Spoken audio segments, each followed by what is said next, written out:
Today we're going to talk about the state of the Phoenix Suns. Now, there's been a lot of controversy lately, involving this team at the trade deadline. A lot of fans are unhappy with the last couple years, how the GMs maneuvered the future, maybe for a win now approach, which is commendable because all of these fans who are complaining now were not complaining when they saw KD signing, when they saw the Bradley Beal signing, but they have not seen the product of the court. This is what I would call maybe a fair weather fan. Do you watch the game of basketball? Have you played the game of basketball at a high enough level to understand that there is such thing as team chemistry? There is a such thing as ball stoppers. When the ball hits this guy's hand, it stops. And it's kind of a one-on-one, more of a street ball approach. Whereas what we saw in Golden State may have been an anomaly. The system, it could have fit anybody.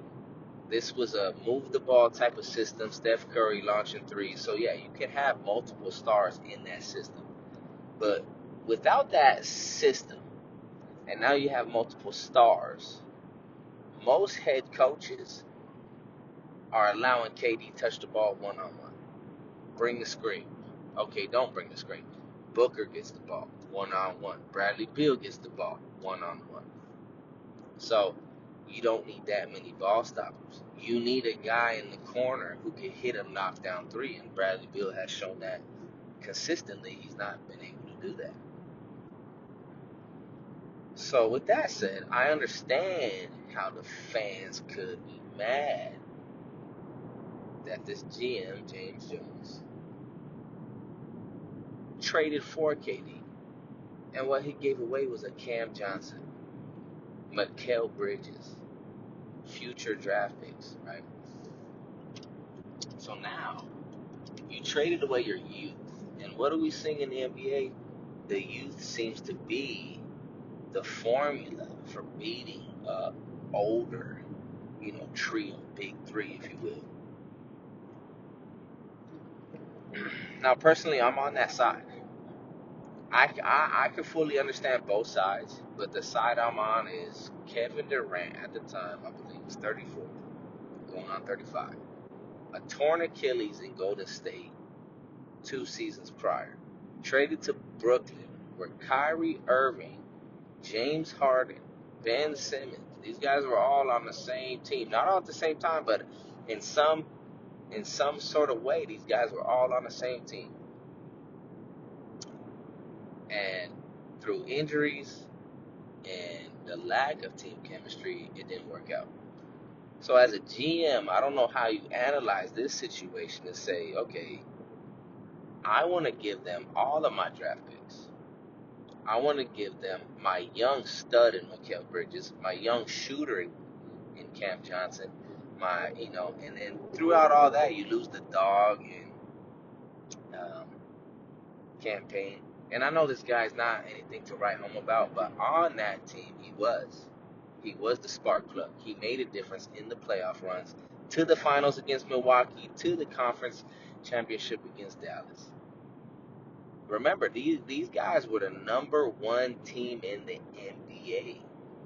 Do not forget that. And I understand these other teams now that are the better teams in the NBA, and we're 10, 11, somewhere around there. I understand that these teams have grown, but so would have that team would have grown, and then you plug in the pieces you need through the draft or free agency or trading those assets. Not all of them for one, but maybe the accumulation of a player and a draft pick or two, and bringing a guy that fits right in with the core. The core is not just Book. The core was that of DeAndre Ayton, who in a 4-game series, in my opinion, completely demolished the Joker, right? Don't forget, Suns in 4 was a thing, and that was against Joker. And now you look at it, you're like, man, I don't see how we beat that team. Well, we already did with a quote-unquote lesser team full of superstars, but a team that gelled better. And the piece that I'm failing to remind you guys of is Chris Paul, the floor general.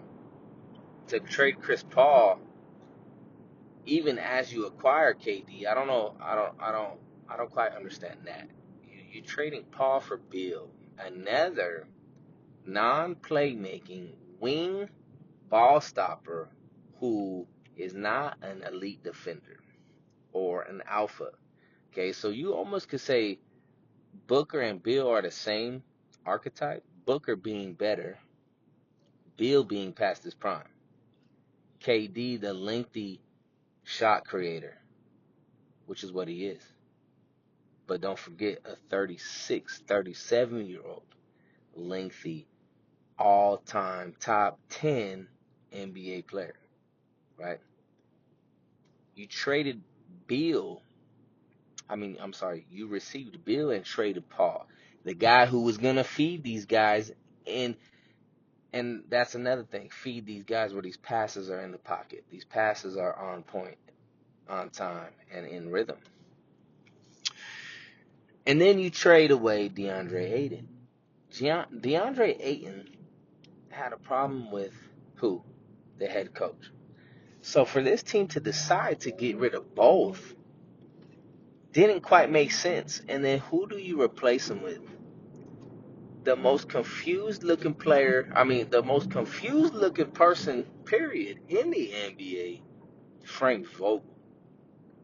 This guy walks around with one eyebrow up and one eyebrow down consistently, and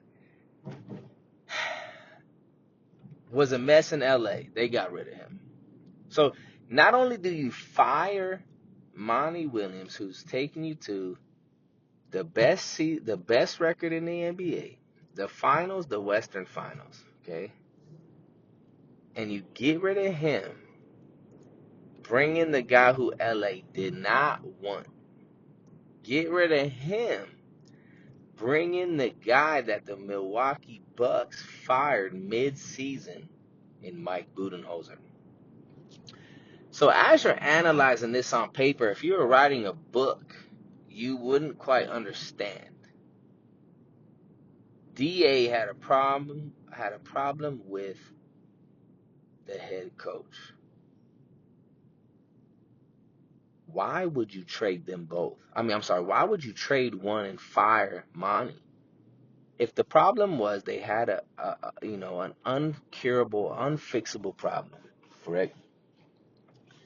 Why in the world get rid of both? Like this is the team that's taking you there. So if it has to be DA,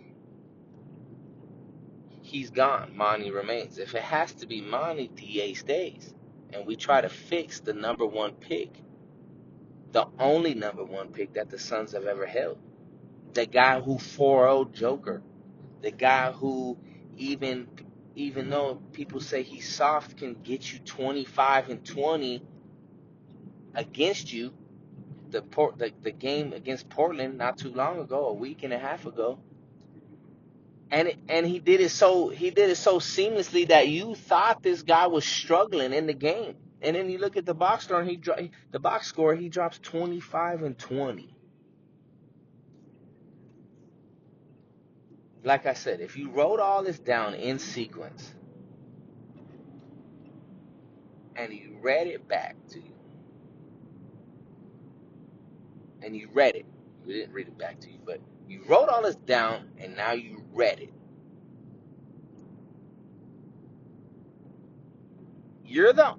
Put yourself in the owner's shoes as you're reading this and saying, in my opinion, my first thought would be, wow, somebody's head needs to roll for this.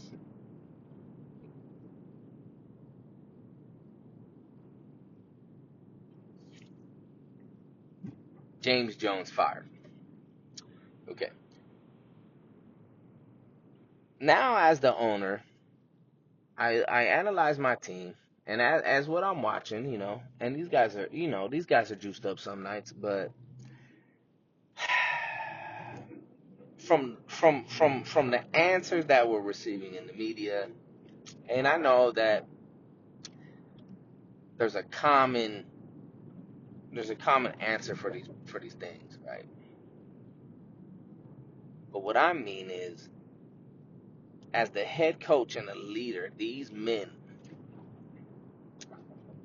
in these interviews post game, after a loss, pre-game, even post-game after a win. There's a certain attitude about you that's influenced by the head coach, and that's only going to be accepted.